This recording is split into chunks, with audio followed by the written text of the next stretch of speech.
Welcome back to another episode of the day after Dr. Duck Sports. I'm feeling way better. Still have a little bit of that cough, but that is what it is. So, yesterday's game, man, what a change of pace, right? The Civil War in September. It's just a little weird there because that game is traditionally a Thanksgiving game, and I don't know if someday they'll move it back there or if it's better to put it up front. So this is, I believe, the first time or one of the very first time the Civil War has been played with two undefeated teams, which was kind of fun. Also, it's the first time this game was a non-conference game, which again makes it a little strange. But in the end, Oregon had been struggling. Oregon State was on a roll. These two teams collide, and it was really one of those things where Oregon could have lost this game very easily with the pattern that they had showed in the first two games. And with what Oregon State had shown in the first two games, they could have dominated this rivalry game. But in the end, what happened is Oregon showed up. I mean, I don't know what else to say other than Oregon showed up and showed you what they're capable of. I think Oregon offense total had 0 penalties, which is a huge swing from averaging 7 in the first two games. So the offense had 0 penalties, and that just facilitated Oregon just doing whatever they wanted to do. They were always in front of the chains. They were always just moving the ball. They were just rarely even in a third and over 5 yards, a third and long. They were rarely in that position, and it showed. I think Oregon was 100% on their drives, and it was just an amazing game, and Oregon just dominated Oregon State in this game. All right, so let's take a look at this. Final score, 49-14. This game was over when Oregon scored its second touchdown and a 2-point conversion, and then that was basically the game right there. Oregon State came back and scored late in the second quarter, but Oregon got the ball back at the start of the third quarter and scored, and they were always just in the lead. So Oregon comes out of the second half, and they go down and they score a field goal. They stop Oregon State.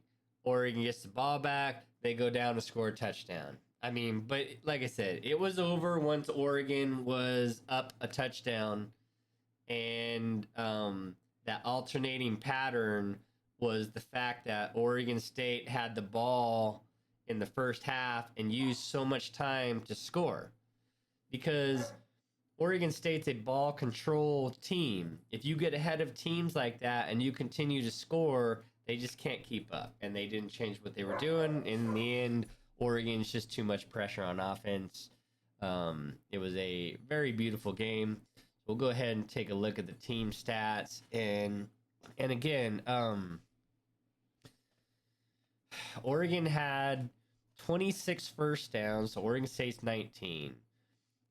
Oregon had only 6 third downs. Think about that. Only 6 third downs, and they had 8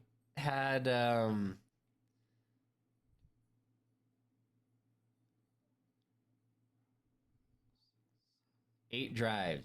So in 8 drives, Oregon only had 6 third downs. That's kind of amazing. And there were 0 fourth down tries for Oregon. Oregon State was 1 for 3 from 4 down. Rushing yards, Oregon just ran all over the place, 240 yards. Dylan Gabriel had a beautiful um, keeper that instead of the pitch he kept it because the linebacker crashed down, or the safety or whoever it was. Perfect option play, wide open, was gone. Surprisingly, a little faster than what I had thought he was. He doesn't look like he's running. I guess because his size, he didn't look like he was running as fast as he was because there was nobody really on the Oregon State's defense that was catching him. There was one block down at the end, but that guy had an angle. But it wasn't like there was anybody coming from behind catching up to him. So surprisingly, a little faster than what I thought. I don't know that his upfront quickness, that first step, may not be as fast, but if he gets a full head of speed, he's going to get some yards on that. I thought Dylan played an excellent game yesterday. I thought his decision making was really good. But again, that comes from the offensive line giving him time. Because, okay, let's get down here a little bit. Passing yards, 306 yards per game. They did 546 total yards against 309 sacks. Oregon State had 0 sacks against Oregon, which is a huge departure from the 3 to 4 sacks per game that they were already averaging. So that is a huge thing, which then in turn gives Dylan time to do what Dylan does and make the correct decisions and make the right throws, and then that's what happened. Neither team threw an interception. Oregon State punted 4 times. So here's the thing. Penalties. Oregon State had 6 penalties for 65 yards. Oregon had 3 penalties, none on offense. All 3 of those penalties are on defense, and 2 of them were super, super duper questionable. The one roughing the passer with targeting that was called on the field, then they removed the targeting, but they really should have removed the roughing the passer penalty because it actually wasn't. That was a really bad call by the refs, and I need to look because I feel like some of these refs are Pac-12 refs, and nobody should have hired Pac-12 refs, especially the Big Ten. They should have just let them lose their jobs because Pac-12 is notoriously poor reffing. Anyway, Oregon, for the game, 3 penalties. One of them was never should have happened. The other one was a pass interference that was questionable. And then I think there was one face mask, which was the face mask. And, it is what it is. Fumbles. Oregon State says they lost 2 fumbles. I don't remember Oregon fumbling the ball, but apparently Oregon fumbled the ball once. I don't remember that at all.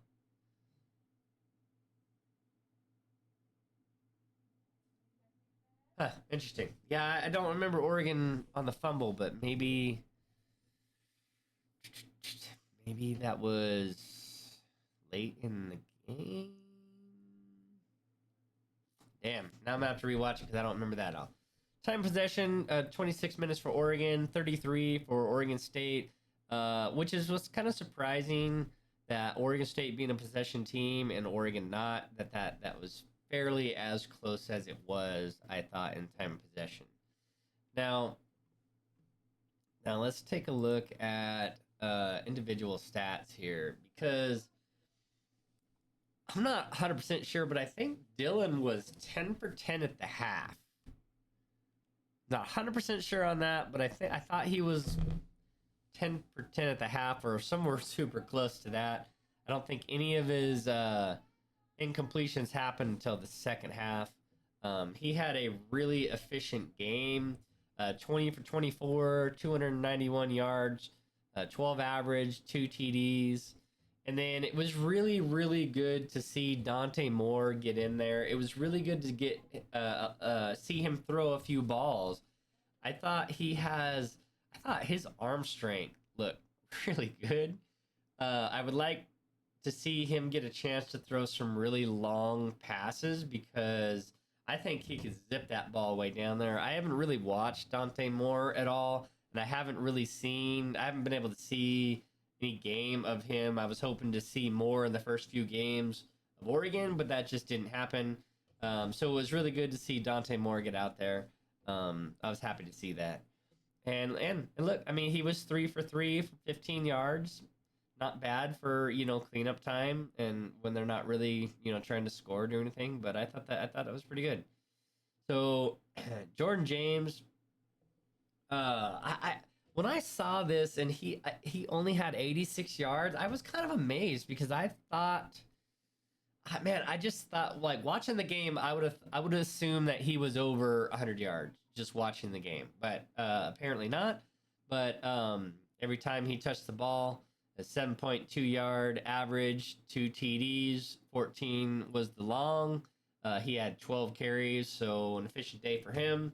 Dylan Gabriel, 4 carries, 64 yards, 16 average, 1 TD, and his 54-yard run that he had was it was great. It was a good run. Nobody really ever touched him at all. In fact,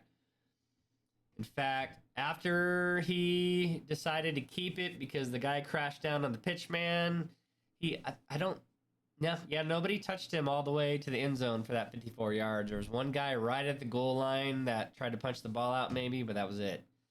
Trayshawn Holden had a nice run.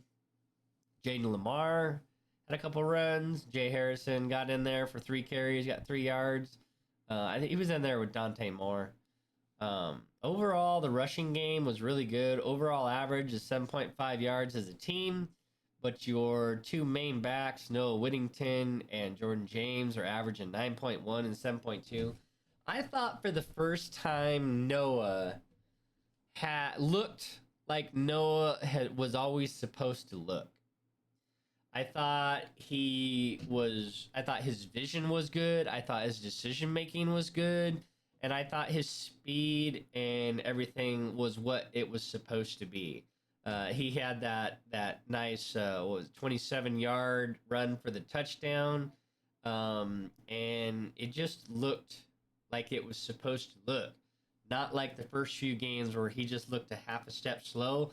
I thought maybe this one, after watching this, maybe he's back on track, and now we have that 1-2 punch that we really needed. So. All right, let's get on to the receiving. Tez Johnson again goes for over 100 yards. He had 7 receptions, 15.7 yard average. I think this was really good for him to get back on track. I think last week he was maybe only targeted once or twice. Maybe had like 3 receptions and like no yards. Jaden Lamar,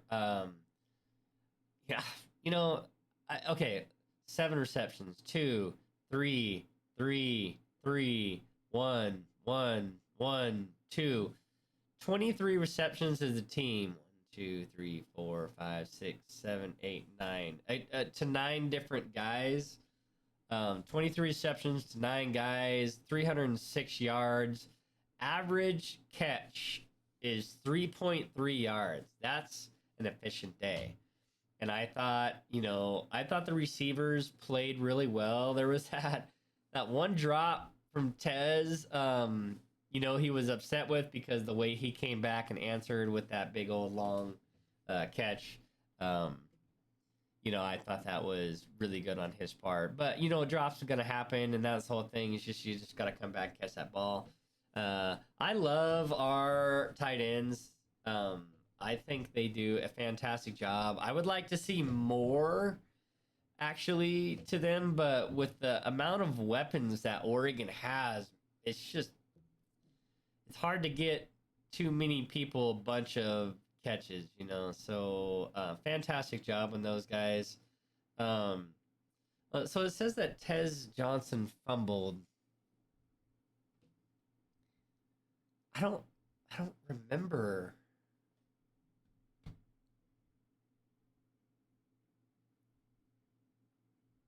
I just don't remember the fumble. Maybe it went out of bounds, and that's why I don't remember it. Yeah, I don't know. Okay, so my thoughts on this game is this was the game that Oregon was supposed to have. This is how Oregon was supposed to play the first 3 games. So, is Oregon back? I think Dan has figured out what need to be corrected. I think they have worked on it hard. I think the discipline was there for this game because, like I said, there were 0 offensive penalties, and that's huge because that's the ones that really hurt your drives. The O line did a fantastic job. I think there was one pass play that Dylan had like 6-7 seconds to pass. They never even got close to him. I thought his pocket awareness was way better when the sides were kind of breaking down, where he moved and kind of how he maneuvered himself out.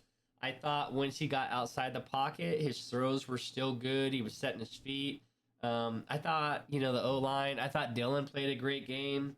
James played like James plays. Whittington probably had his best game of the season. And then we get to what we can work on. So Jeffrey Boss has been hurt. I think that's a huge missing piece back there. He played a little bit, but he wasn't out on the field the whole time. And it shows. Betcher is a beast. He just is. Two-way sport, baseball and linebacker and football.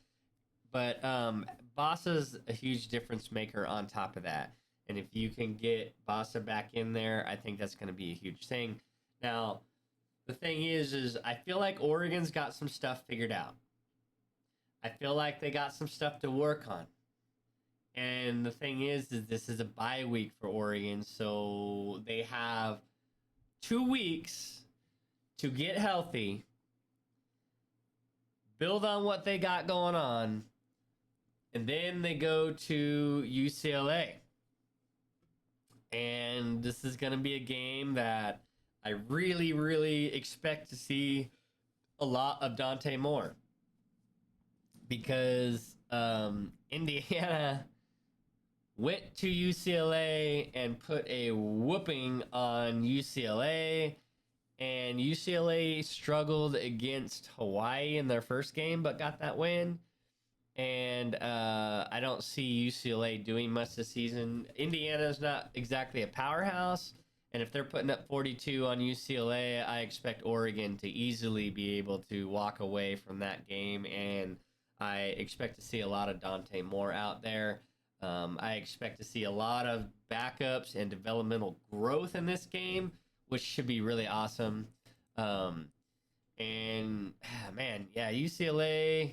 they barely beat Hawaii. They get worked by Indiana, and then they go to LSU, which is so fun.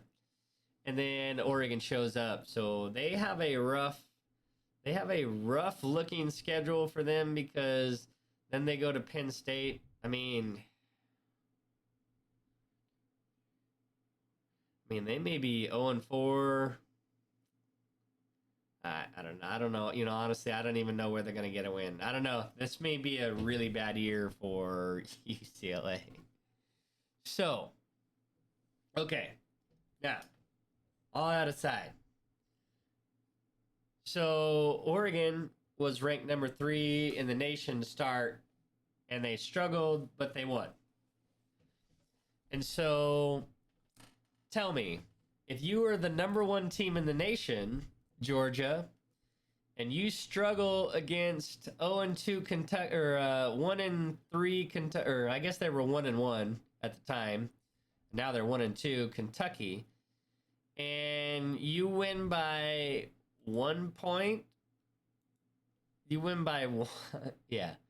You win by 1 point, 13-12, and it takes you a fourth quarter TD to win this game.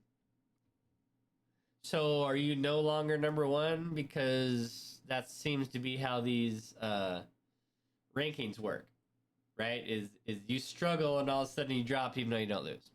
All right, now I'm being whatever. But no, I don't expect Georgia to drop. I don't expect Oregon to drop. I didn't expect them to drop anyway. To me, is if you're not losing, then I don't understand why you're dropping.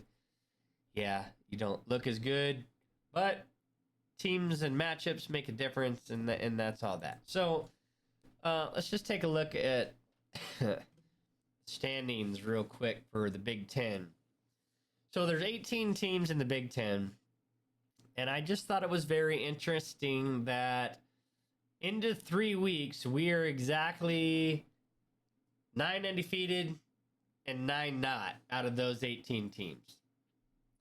And so you got Indiana, Michigan, Illinois, Nebraska, Oregon, Ohio State, Penn State, Rutgers, and USC. Those are the only undefeateds left in the Big Ten.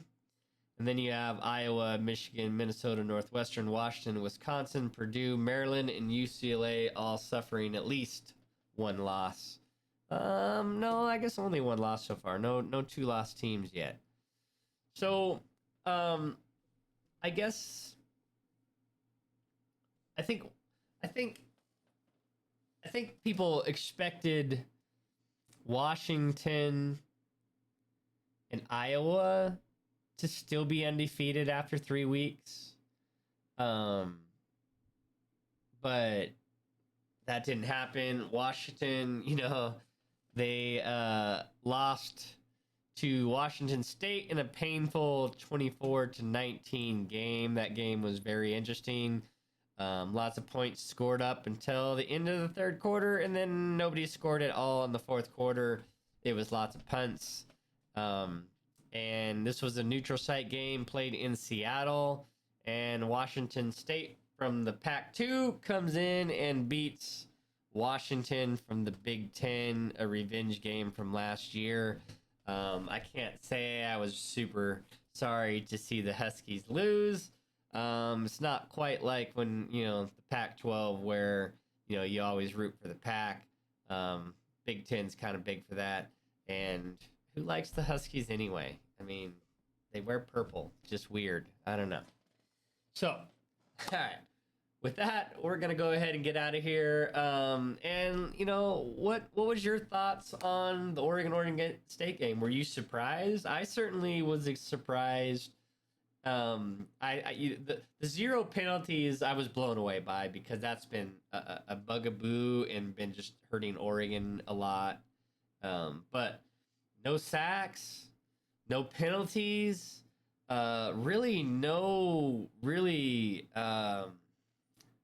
quarterback hurries, really. There just wasn't any pressure developed by Oregon State, which was a surprise because they're usually pretty good on their defensive front line. But, yeah. So what surprised you about this game? Was it Oregon showed up, Oregon State didn't? Do you give the credit to the defense? You give the credit to the offense? For me, it was the offensive pressure. When you go down and you score on every single drive and you're just 100%, you put so much pressure on the other side's defense and the other side's offense to keep up. And that makes mistakes, makes people do more than what they're capable of, and it turns into blowouts like this. So, all right, with that, much love all. We're out of here, and there is no game next week. I'll probably make a video previewing what's coming up, but with that, we're out. Much love all.